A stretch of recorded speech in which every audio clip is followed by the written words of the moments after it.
আরে ভাই, এই সময়ের দোয়া 1 মিনিটের দোয়া অন্য সময়ের 100 মিনিটের সমানও না। এত মূল্যবান সময়। ভাইরা আমার, রোজার মাস পাওয়ার পরও অনেক কপাল পোড়া আছি আমরা। আল্লাহর কাছ থেকে গুনাহগুলো মাফ চাইয়ে নিতে পারি না, জান্নাতটা নিজের করে নিতে পারি না। জাহান্নামে আমার কর্মকাণ্ডের কারণে তালিকা হয়তো চলে গেছে জাহান্নামীদের মধ্যে। আমি সেখান থেকে নামটা কাটায়া জান্নাতীদের মধ্যে নাম লেখানোর জন্য বিরাট বড় সুযোগ রমজান মাস। আমরা অনেকে সেটা পারি না। আপনারা একটা হাদিস শুনেছেন, নবী করিম সাল্লাল্লাহু আলাইহি সাল্লাম বলেছেন যে রমজান যখন শুরু হয়, সুফিদাতিশ শায়াতিন, শয়তানকে শৃঙ্খলাবদ্ধ করা হয়। শয়তানকে আল্লাহ তাআলা আটক করে ফেলেন। কেন করেন জানেন? আল্লাহ তাআলা শয়তানকে কেন আটকান রমজান মাসে? একটা উপমা নেন। আমাদের বাসা বাড়িতে আমাদের ছেলে মেয়েরা প্রায় সময় পিঠাপিঠি যখন হয়, ভাই বোন পোলাপান মারামারি করে কি করে না, হাতাহাতি করে কি করে না। সাধারণত পিচ্চিটা বড় ভাইয়ের সাথে গন্ডগোল করে, পারবে না বড় ভাইয়ের সাথে, তাও করে। এই গন্ডগোল করতে গিয়ে প্রত্যেকবার বড়টার হাতে পিচ্চিটা মাইর খায়, ঠিক না বে ঠিক? তাও তেড়ামি করে, আবার মাইর খায়। এরপরে যখন মাইর খেতে খেতে ভূত হয়ে যায়, এরপরে ব্যয় ব্যয় করে কাঁদে, আর কোনো উপায় নাই, ঠিক না বে ঠিক? বারবার একই কাহিনী হতে থাকে। এবার পিচ্চিটা এসে বাপ মার কাছে এসে কাদাকাটি করে, ও আমাকে মারছে, ও আমাকে ধাক্কা দিয়েছে, ও আমাকে থুতু মারছে, ও আমাকে হান করছে, তান করছে।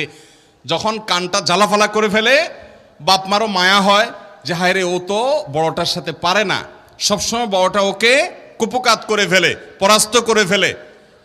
তো এই জন্য মা বাপ মায়া করে অনেক সময় বড়টারে ধরে।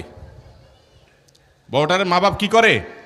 2 হাত ধরে মাথাটা নিচু করে কোলের মধ্যে রেখে পিচ্চিটাকে ইশারা দেয়, তুমি এবার প্রতিশোধ নাও। পিচ্চিটা তখন ওই চান্সে পিঠের উপরে কয়েকটা মেরে তার মনের ঝাল মিটাই ফেলতে পারলে, এবার মা বাবা আবার পিচ্চিটা ইশারা দেয়, পালায় যাও, নাই হয়ে গেলে এবার বড়টার অনেক সময় আস্তে করে ছেড়ে দেয়। হয় কি হয় না? এটার উদ্দেশ্য হলো পিচ্চিটা তো বড়টার সাথে পারে না, এই জন্য ওকে মাঝে মধ্যে একটু বিজয়ের আনন্দ, তৃপ্তি এটা মা বাপ দিতে চান। অনেক ফ্যামিলিগুলোতে এই ধরনের পরিবেশ তৈরি হয়।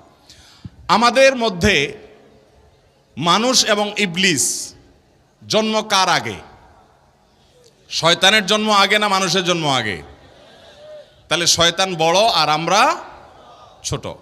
শয়তান চায় আমাদেরকে জাহান্নামে নিয়ে যেতে, আর আল্লাহ আমাদেরকে চান আমরা জান্নাতে যাই। যদিও আল্লাহ রাব্বুল আলামিনের সাথে শয়তানের কোনো কম্পিটিশন নেই, শয়তান হলো সৃষ্টি, আল্লাহ স্রষ্টা, কিসের কম্পিটিশন? কিন্তু শয়তান আমাদেরকে জাহান্নামে নিতে চায়, আর আমাদের যাওয়া উচিত জান্নাতে। শয়তান আমাদেরকে জাহান্নামে নেওয়ার জন্য সে বিভিন্ন সময় আমাদেরকে দিয়ে অপকর্ম করায়। আমরা অপকর্ম করে ফেলি, করার পর আবার আফসোস হয়, আমি গুনাহটা করলাম, আমি অন্যায়টা করলাম। এটা হলো সে কুপকাত করার মতো। ভারতের এক কবি বলেছেন, আরে ये কুস্তি তো হয় অমর ভর কি, কবি ও দাবালে কবি তু দাবালে। শয়তানের সাথে তোমার লড়াইটা হলো সারা জীবনের। কখনো শয়তান তোমাকে কুপকাত করবে, আবার তওবা করে আল্লাহকে খুশি করে তুমি শয়তানকে কখনো কুপকাত করবা। এই লড়াই তো সারা জীবনের। এই লড়াইয়ে বেশিরভাগ সময় শয়তান জিতে না আমরা জিতি? আপনারা জিতেন, তাহলে তো সব ফেরেশতা, তাহলে তার ওয়াজ নসিহতেরই দরকার নাই। শয়তানের সাথে লড়াইয়ে বেশিরভাগ বার শয়তান জিতে না বেশিরভাগ বার আমরা জিতি? শয়তান তার কাজ, শয়তানি কাজ আমাদের দিয়ে বেশি করায় ফেলায় না? তওবা যদি আমি 2 বার করি, ও গুনাহ 10 বার করায়, ঠিক না বে ঠিক? তো আমরা শয়তানের সাথে পারি না। আল্লাহ রাব্বুল আলামিন অভিভাবক, আমাদের সৃষ্টিকর্তা, আমাদের ওয়ালি আল্লাহ রাব্বুল আলামিন, তিনি আমাদের প্রতি দয়ালু, মায়ালু। সেজন্য বছরে একটা মাসের জন্য ওই যে বড়টারে যেরকম ধরে রেখে মা বাপ ছোটটারে সুযোগ করে দেয়, ইবলিসকে আল্লাহ রাব্বুল আলামিন শৃঙ্খলাবদ্ধ করে আমাদেরকে বার্তা দেয়, এই সুযোগ তোমরা আগায় যাও জান্নাতের দিকে, এই সুযোগে তোমরা তওবা করে মাপ চেয়ে নাও, এই সুযোগে তোমরা আল্লাহর থেকে নাজাত নিয়ে নাও, এই সুযোগে চোখের পানি ফেলে আগের সমস্ত গুনাহ মাফ করে হাল খাতা করে ফেলো, আগের সমস্ত ফাইল ক্লিন করে ফেলো। এই সুযোগটা আল্লাহ তাআলা দেন, কিন্তু আমরা বেশিরভাগ মানুষ কপাল পড়া, রমজান মাসে সেই সুযোগটা আমরা গ্রহণ করতে পারি না। আল্লাহ তাআলা আমাদেরকে রমজানের রোজার শিক্ষাটা গ্রহণ করার তৌফিক দান করুন। তাকওয়া অর্জন করার তৌফিক দান করুন, মাগফিরাত লাভ করার তৌফিক দান করুন, নাজাত লাভ করার তৌফিক দান করুন, জাহান্নাম থেকে মুক্তির নসিব করার তৌফিক দান করুন এবং জান্নাতি হওয়ার তৌফিক দান করুন। রমজানের সময়গুলোকে কাজে লাগাবো তো ইনশাআল্লাহ। প্রতিদিন চোখের পানি ফেলে দোয়া করব। ভোর রাতে যখন সাহারি খেতে উঠবেন, আপনি তো সাহারি খেতে উঠেন, আপনি জানেন ওই সময়টার দাম কত? আমরা বেশিরভাগ মানুষ জানি না ভোর রাতের এই সময়টার দাম কত। আরে ভাই, এই সময়ের দোয়া 1 মিনিটের দোয়া অন্য সময়ের 100 মিনিটের সমানও না। অন্য সময়ের 100 মিনিটও এই ভোর রাতের 1 মিনিটের সমান না। এত মূল্যবান সময়। সাহারি খেতে উঠছেন, সাহারি খান, ভালো কথা, কিন্তু সাহারি খাওয়ার আগে পরে 10টা মিনিট জায়নামাজে মুসল্লাতে দাঁড়ান, একটু 2 রাকাত নামাজ পড়েন। এই সময়টা দোয়া কবুল হয়। আল্লাহ ডেকে ডেকে বান্দাকে দেন। একটু হাত তোলেন, চেষ্টা করবেন তো ইনশাআল্লাহ। সাহারি খেতে উঠে দোয়া করবো তো ইনশাআল্লাহ। আপনার বাসার এক কোনায় চলে যাবেন, একটু আলো আধারিতে চলে যাবেন, সেখানে গিয়ে বসে আল্লাহর কাছে একটু কথা বলবেন। সেজদা চলে যাবেন, সেজদা গিয়ে আল্লাহর সাথে একটু মন খুলে কথা বলবেন। আল্লাহ, আমি অনেক গুনাহ করেছি, আল্লাহ আমি অনেক পাপিষ্ঠ। শুনেছি আপনার রাসূল জানিয়েছেন যে এই মাসে নাকি আপনি অনেক পাপিষ্ঠকে মাফ করে দিবেন।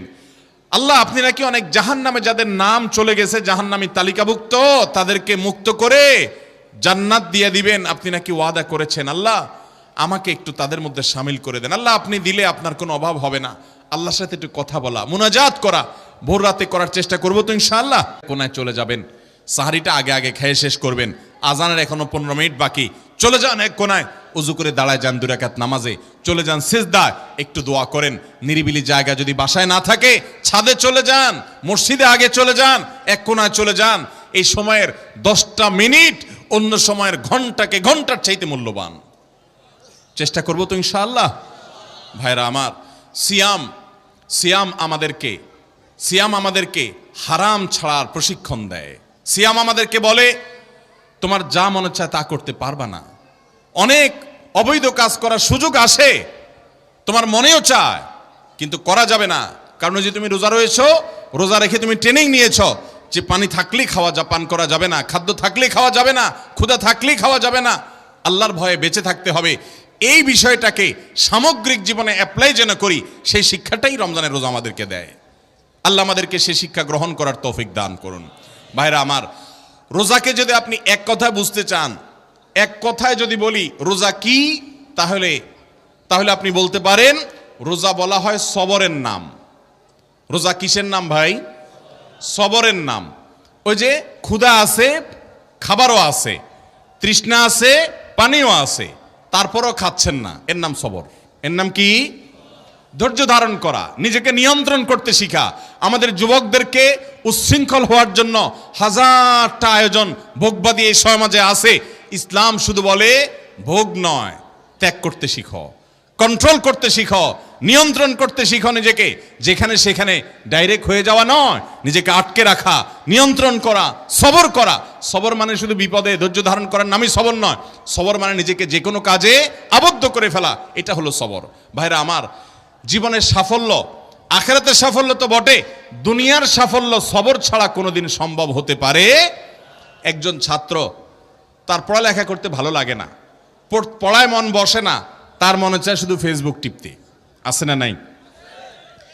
এরপরও সে নিজেকে যদি পড়ার মধ্যে ধরে রাখতে পারে, নিজেকে যদি সে নিয়ন্ত্রণ করতে পারে, ওই ডানে বামে এদিক সেদিক ঘোরাঘুরি না করে সে যদি বইয়ের মধ্যে পড়ে থাকে, পড়াশোনা ঠিক মতো করে, তাহলে তার ক্যারিয়ারটা ভালো হবে কি হবে না? ইনশাআল্লাহ হবে।